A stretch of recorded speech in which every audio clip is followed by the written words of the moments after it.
My family's been a part of that church since 1935, when my grandparents, Frank and Mabel Bierman, moved to Atlanta from Charlotte with my mother, Marcia, and they were very happy in the neighborhood, in the church, loved it, and my granddaddy was an elder, and once you were put on the session, you never got off.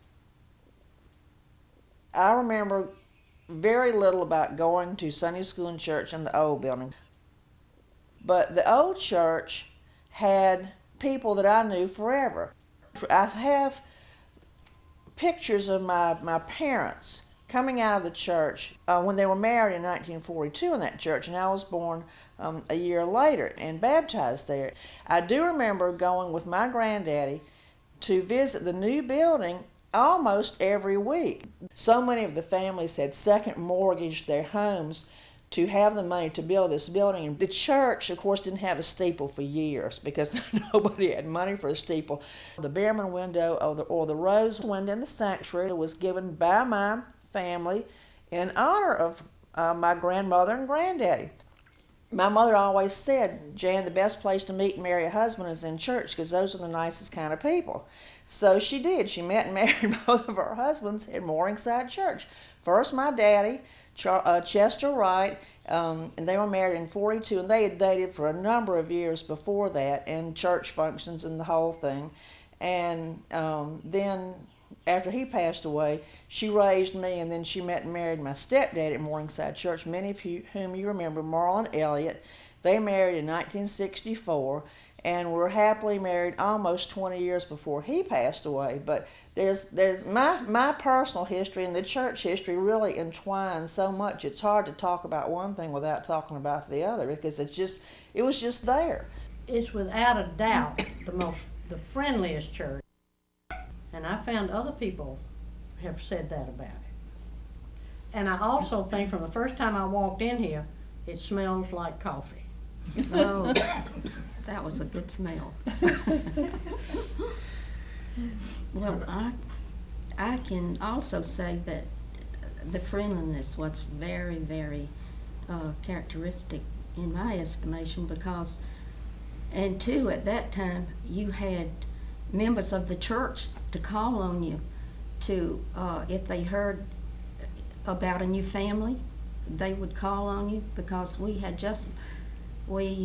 built our home on La Vista Road in 1952, and in 1954, George Boyles and another member of the church, male member, came and called on us and found out that Harold could sing, and he came and looked things over and sang in the choir. So that brought my family into the church, my mother and my two brothers, Harold and Sidney. And immediately we just became a part of Morningside. That's kind of what I remember too. The Biermans lived across the street from me, and it was Marcia Bierman Elliott that brought my sister and me into the church. Well, what brought me into it, it was really a neighborhood church.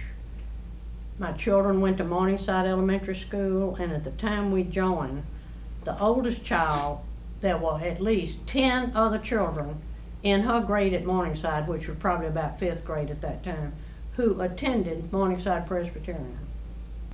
When we joined, they had sponsors, and I think his name was Harry. His last name was Dan, D-A-N-N. Do you remember him?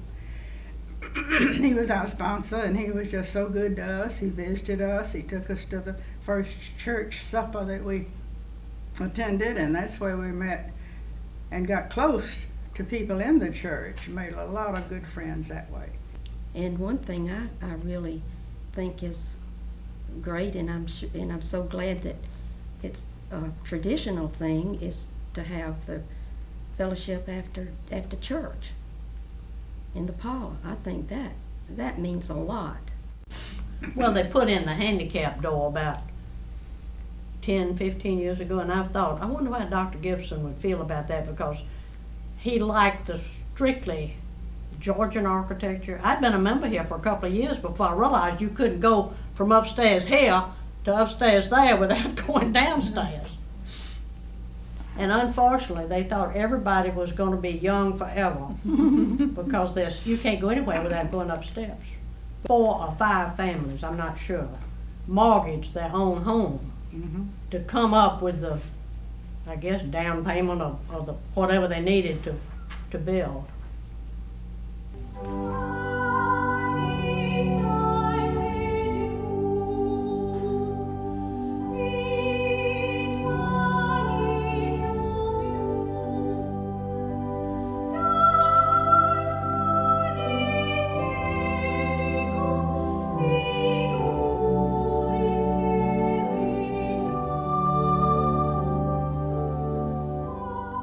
At one time, we had 2 morning church services, 8:30 or something and 11.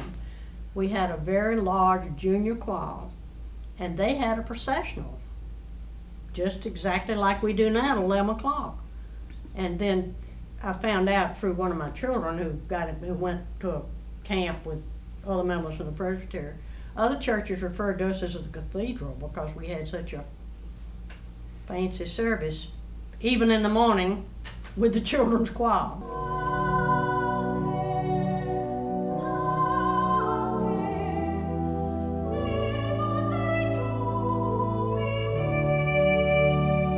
We wouldn't come to church with a hat Our gloves. and short white gloves. You wouldn't go anywhere without No, them, we though. used to even wear those to town. Mm-hmm. Times have changed in that respect a great deal, and I'm glad. Yeah, It was like I an Easter remember parade coming. Yeah, with all the yeah. hats. It was some Friday night activity, you know, just to get together. And my husband chose to wear a sports shirt. When he got here, he was really felt out of place because all the other men had on coats and ties. You wouldn't find that now. Well, you wouldn't find it anywhere though. It's not just the church, it's Just everything's any- changed. When I first came to the church, it seemed odd that the minister wore a formal attire with tails. Dr. Morris. And then Dr. Dixon came in, and he wore a business suit. And then when Dr. Gibson came in, the service was more formal with the robes and all. Well, Dr. Gibson, I've heard him say, he aspired to having the most formal service in the entire area because I think he figured if people who live nearby might not come, but people might come because they like that type of service.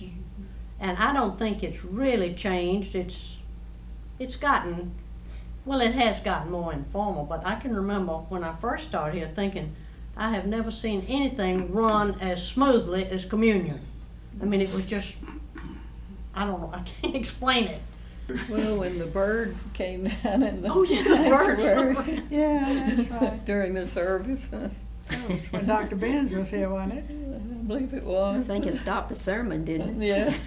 Yeah, that was something. Dr. Gibson had a radio program called The Pastor's Study. And some of you remember Rowena Anderson was a single parent with 2 little boys that were really they were good. I mean, Edward turned out to be a staunch member of this church. John moved out of town. But Rowena told me that one night she had a problem about the boys in church. So she thought, well, I will just disguise my voice and call the pastor's study. It was a call-in radio show. So she did, and I've forgotten what it was about how she could get the boys to behave in church. I don't remember what. Well, Dr. Gibson answered her, and then he said, and Rowena, what else would you like to know? So, well, in the late 50s and early 60s, they had what they called the teen canteen, which met down in the Glen on Friday night. And there would be 60 to 70 teenagers from all over the neighborhood that came for the teen canteen. And so that was a big thing. My sister's 2 boys were in that group too. Yeah. It was real active. Well, I think that's Well, where we Trinity- had our square dancing. And Trinity class had a lot of parties down there. There was a real cute Potluck stone cottage. I don't know if that house is still there or not. And there was a drive you could go down from Wessington. Of course, we sold those lots. So I don't know that, well, you can walk down there, but I've had a scout troop that met down there for cookouts and things. And as you said, many parties were A held lot down of there. the Sunday school classes had parties there. And too, they had a great Women of the Church program going. Very, very active, and you remember. Oh, yeah. Well, I know they did a lot of cooking. Yeah, we did. And you had a sewing room. Uh-huh, You was And rolled bandage. sewed in there. I Not- saw a picture of it. Red Cross bandage. Bandage, Yeah. they used to tear up sheets, and roll them, and they sent them to the mission field and collected stamps Yeah, Yes. I remember and my Campbell's mom soup labels. collecting stamps. All I don't know kinds of what they did things. with Yeah, I them. remember that doing. Well, they had a night circle too for people who worked. I was gonna mention that, and people who had young children. I didn't ever participate in Women of the Church when it was really big, but I went to a night circle. In fact, I think at one time they had 2 night circles. Yes, I believe they did. Well, we had several Sunday school classes. The women's Bible class had about 35 members when I joined, and we finally dwindled down to about 5 and decided to disband. During the month of August, we would have the union service, and you would go one Sunday at the Methodist, one Sunday, and have a joint meeting. Well, I remember one time we really impressed the people from the other church. We had an ice cream social. Homemade ice cream freezers out there on the walkway. When I was growing up in the Presbyterian church, Wednesday night was prayer meeting night. I remember I asked Margaret Rusk one time, who was a charter member here. I said, Margaret, did Morningside have that midweek meal, where they had a meal, on Thursday rather than Wednesday? Because many, many years ago, Thursday night was considered maid's night out in Atlanta. People who had full-time maids, the maid always had Thursday afternoon and night off. And I asked Margaret if that's why they picked Thursday night, and she said yes. So you could eat at the church the night the maid wasn't. I remember Miss Spain Yeah. in the choir. In the other church, none of the choir members wore robes at that time. I remember And we Harold, had a real Harold good choir. studied under Mrs. Spain. uh-huh. Well, I think My brother. anybody who visits here, I mean, maybe they're from out of town visiting family or something, they always comment on our choir. And if you ever visit other churches, you realize that our choir is far superior than to many of the ones you might visit. Sam Hagan, who's one of the best tenors in Atlanta, I think his first public exposure, so to speak, was in our choir. And some of our members could not accept it. They walked out. Some came back and some didn't. And when you look back from this point in life, how silly that was. We had some good friends in the church that called that afternoon and asked why we didn't leave the church too. I said, well, we're not about to leave. I said, I think Sam Hagan is an asset to our choir. We should be proud to have him. Mm-hmm. And I wasn't friends with them anymore. They just dropped us because we wouldn't leave the church too. But he's Well, very times have prominent. changed, not just on the race issue. I remember there were some people who left the church. Well, I think this might have been happening all over town, but I know they left first. Can't remember which came first. I think it was over rotation of elders. And then some people left when women were admitted to the session. 3 or 4 memories I made notes of. One was a historic day on December 12, 1965, when Faye Jordan, Ms. William Jordan Sr., was ordained as the first woman elder in Morningside Presbyterian Church. At the same day, I was ordained as the first woman deacon. And I can say that Morningside, for the most part, received us with open arms, with warmth, with encouragement. I was told that we even had some members to leave this church because of that. That was one of the reasons they were leaving, a few members. My wife and I joined the church in the early 60s, and I was made treasurer very shortly after that, treasurer of the church, and I served a total of 20 years, but in 2 different terms. And I remember one time we needed to do, I think it was some electrical work, but at any rate, some kind of remodeling had to be done to the church, and we didn't have the money. And so Jim McPherson and I, and another fellow whose name I can't remember now, went downtown. We were banking with the First National Bank then. Went downtown to see if we could borrow the money, a huge sum, like maybe $5,000 or something like that. And we took along the church's monthly statements. We always put out a monthly statement about income and outgo. And he and I sat there in the banker's office, and the typical banker, he went up and down the columns and huffed and puffed, and finally he said, "You folks are running off, I don't know, you folks are running awfully close to the edge here." And I remember telling him, "Well, we're not in the business out there to make a profit. We try to break even with the thing. You can have the money," he said. He deposited in our account that day, and we got the electrical work done. Well, I joined this church in 1974. I visited a good bit with Pearl during the last days of Dr. Gibson's pastorate, and actually joined after Dr. Benz had taken over during his pastorate. I got on the session as an elder almost immediately. I remember we were in the process of making a good many repairs. I remember we had to have a new boiler, and we were doing some renovation on the organ at that time. So we have had some problems down through the years with our building and our plant. I forgot to mention that during Dr. Ben's pastorate, his associate was a young lady by the name of Joyce Rhymes, and this was about the same time that, or just a few years after, we had our first women officers in our church, and then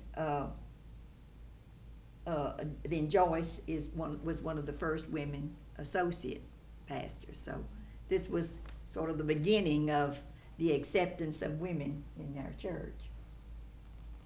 I remember one time when Joyce was here and Dr. Ben's, the boiler blew up. It was something went terribly wrong with the boiler, and I guess Dr. Benz put Joyce in charge of raising money to fix it. I remember he was kidding her during the announcements one Sunday. "We're going to call this the Joyce Rhymes Memorial Boiler, just as soon as we get it put back together." As I recall, I wasn't looking at the books, but they got the money, and these tight-fisted Presbyterians, when there's an emergency, they will come through. Yeah. They maybe kind of hold back regularly, but because we got the money for the boiler. Oh yeah, the boiler's down there working now, I hope. The boiler was like the old flat roofs. That's the thing I remember when I was trying to be responsible for helping pay the bills as treasurer. The flat roofs on these 2 entranceways they should never have been designed in the first place, I guess, but they leaked no matter what we could do. They constantly leaked. There just seemed to be no way to fix them. I heard Dr. Benz say one time, if and when he ever got another call, the first question would be, "Do you have any flat roofs?" Are there any flat roofs in the building? It's a good question, too. However, the trouble that we'd had with the highway coming through, the I-485 plague on the Morningside community was beginning to catch up with our church at this time. And as a result of that, our attendance had fallen off a great deal because many people had sold their homes and moved out of the community because of the I-485 scare. Well, Dr. Benz at this time left us, and Reverend Crocker came in, and he promised that he would turn our church around within 2 years. And I do think that the man really tried, but he did not realize what a job this was going to be. And so after 2 years, he left us, and we had at that time, we had a young woman by the name of Perky Daniels. And she eventually took over and was ordained and became a full-time pastor in this community. I think we're very fortunate in our minister. Carl has many talents that are coming to light. You know, she is a lawyer, so that she can handle some of our problems, and she's very interested in the renovating of the church. And she personally is very talented, I think, in decorating, and in her own home she has shown this, and she's carrying that over so that we're going to look a lot better. Hear, hear. You're right about her. She makes an awful lot of contributions. I didn't mention she's got those talents also. I think she's a good In addition preacher. to being a good preacher. She's a very good preacher. Which I guess Her is her day number job. one job. That's her day job, yeah. But it's good if they can do some other things too. Another thing that comes to mind that I think is rather unique in this church is we had so many full-time employees of the Presbyterian Church. There's one other thing that came to my mind is our Meals on Wheels program, which was started, as I remember, it was started somewhere in the 1970s by the First Presbyterian Church. They were asking for help in that program. They wanted to expand the Meals on Wheels project into the Morningside area and asked our church to help.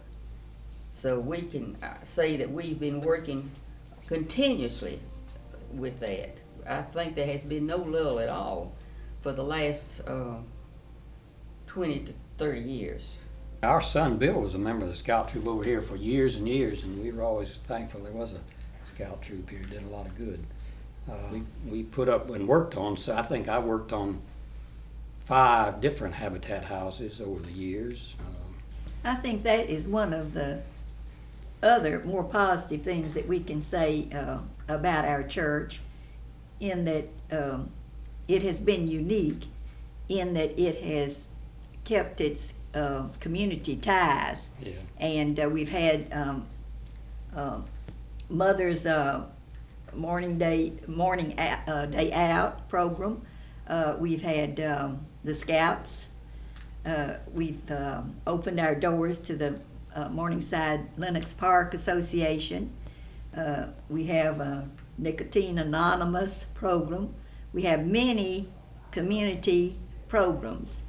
And we've opened our church doors during the week to the community. What was that, excuse me, what was that, Betty? What was that school that met here for some years The before? Lane Clark. Yeah, a real nice It was a outfit. school for extremely handicapped children. Yeah.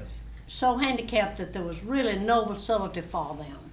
And I had forgotten about that. Yeah, they met here for some years before they finally got their own They building have their out. own building out on, We passed it the other day, and it's on Peachtree Industrial, Yes, right that's where right. Claremont dead ends. That's right. All of these things, I think, have been drawing cards and will continue to be in the future for the growth of our church. It's tough in town churches. It's a different world now. It's tough to build membership in these in town churches. Well, this church, this neighborhood has grown recently, I believe, hasn't it? In the last few years, the homes have been different people, different type of people maybe here, of course, now. But the young families are moving in, Well, storing people, homes and taking root in this area. unfortunately, in the last, the baby boomers, so many of them are not church oriented, but I think we're beginning to see, not just in Morningside, but in all across the spectrum, people are beginning to turn toward the church more than they might have 20 years ago. When we first joined, there were still many of the old original founders here who lived in the neighborhood. Margaret Russ comes to mind, fine lady, and I served on a committee or two with her in later years. But 75 years is a long time, and the generations have come and gone since this was founded, and the community's changed a lot, radically. It's not the same neighborhood that even when we first joined. I just think it's been a wonderful church. It's a church I think that a lot of people are interested in now, not just in the past, but in the now. It's just a good church in a good location in a good neighborhood, and I do think that we all should try to help God's church grow, because it really is a worthwhile thing to do.